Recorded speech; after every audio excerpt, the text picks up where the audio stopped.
You have a scenario where equitable justice is denied, where democracy stands limping. That is the plight.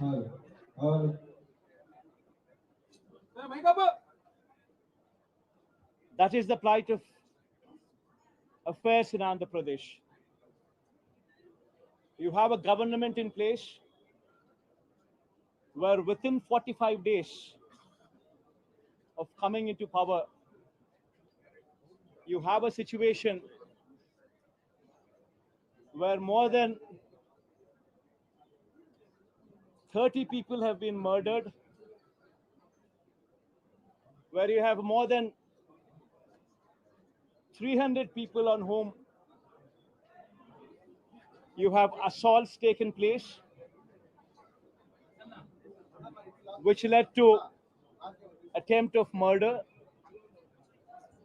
where you have more than 560 properties, private properties vandalized, where you have more than 490 government properties also vandalized, where you also have more than 1,000 cases,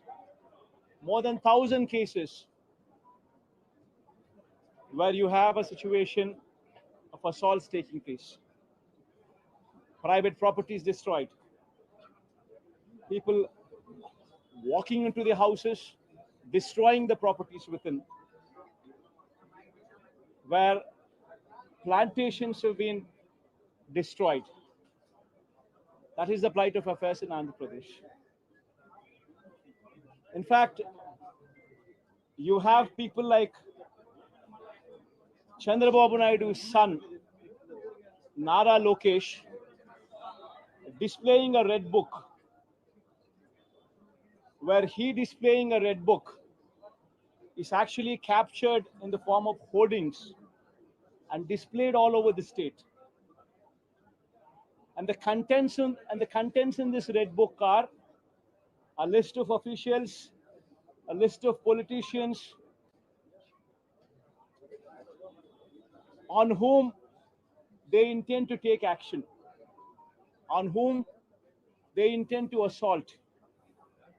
And this kind of hoardings, starting off with Chandrababu Naidu's son, blatantly being displayed all over the state in Andhra Pradesh, where you have a situation where you're giving instructions to the police that our people would vandalize, our people would kill, our people would assault, and there should be no action taken on them. When you have somebody like Nara Lokesh, Chandrababu Naidu's sons, holding this red book, and this red book being captured in the form of hoardings. Now think about what kind of message it is sending.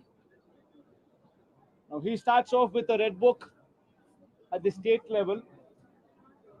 You have a similar kind of red books being displayed and vengeance being taken at everybody from the grassroots level, at the village level.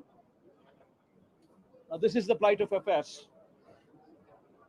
Now I'd like to question one thing. Today they are in power, tomorrow we could come into power. Yesterday we were in power. But when we were in power, we have never propagated such kind of behavior. We have never encouraged people to take vengeance like this. We have never encouraged assaults. We have never encouraged private property being vandalized. We have never encouraged government property to be vandalized. We have never encouraged killings. But today the situation is different.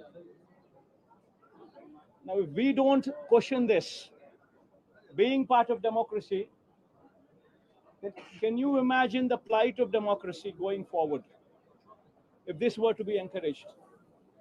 I urge the entire media, the national media especially, I also urge various parties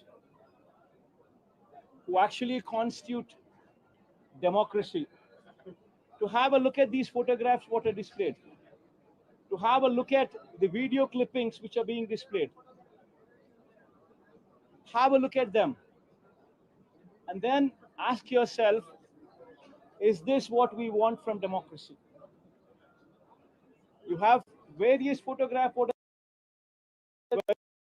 night, people are being hacked to death.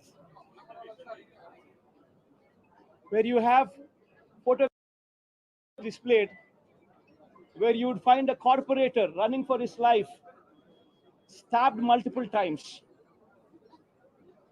Where you would have various photographs and video clippings displayed. An MP, a member of parliament, touring his own constituency, visits a house of another MP who's also stationed in the same constituency, his house being get out, stones pelted, his cars demolished, his cars being burnt. These kind of video clippings and these kind of photographs are also being displayed. You would find various photographs where such ghastly incidents take place and where cops are mute spectators. In fact, the worst off thing is the cops foster false cases on the victims rather than sympathize with them. This is the plight of democracy.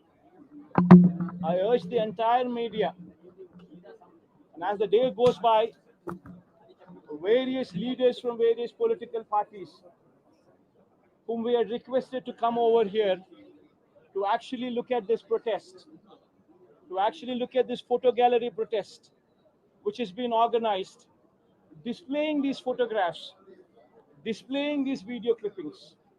So please have a look at it and raise your voice. Because if we in democracy do not do this, then none can protect democracy. We would have to question the plight of democracy. If this were to be encouraged, what would be the plight of democracy going further? I request all of you to have a look at it, question yourself, introspect yourself, and please take it up as an issue to question whether these kind of acts are to be permitted in a democracy or not. This is my humble request. I request all of you to have a look at it,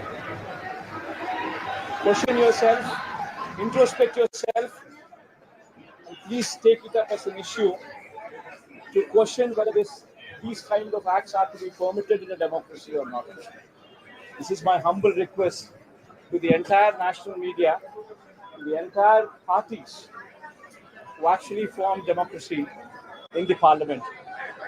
Please raise their voice against such kind of ghastly incidents which took place in the state of Andhra Pradesh. Thank you. Mr. Reddy, now he thinks that the white paper will be released for the illegal stamp. Ma'am, one second, ma'am. Ma'am, please don't divert these topics. These are various acts, heinous acts. Please go have a look at this photograph. I mean, consider yourself to be in that situation. Please make yourself party to it. Would you like somebody just come onto your house, come over to your house, destroy your house property, come onto you, kill you? Would you like it? Please have a look at those photographs before you can even comment anything on deviating this topic into something else. Today, please be saviors of democracy. Have a look at these photographs. Have a look at these video clippings before you can divert this topic into something else. I urge you, please have a look at them before you can speak of anything else. Mr. Reddy, there has been I think you can have a look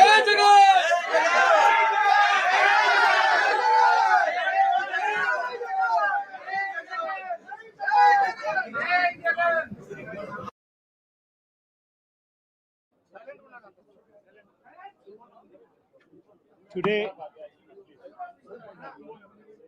we stand before this country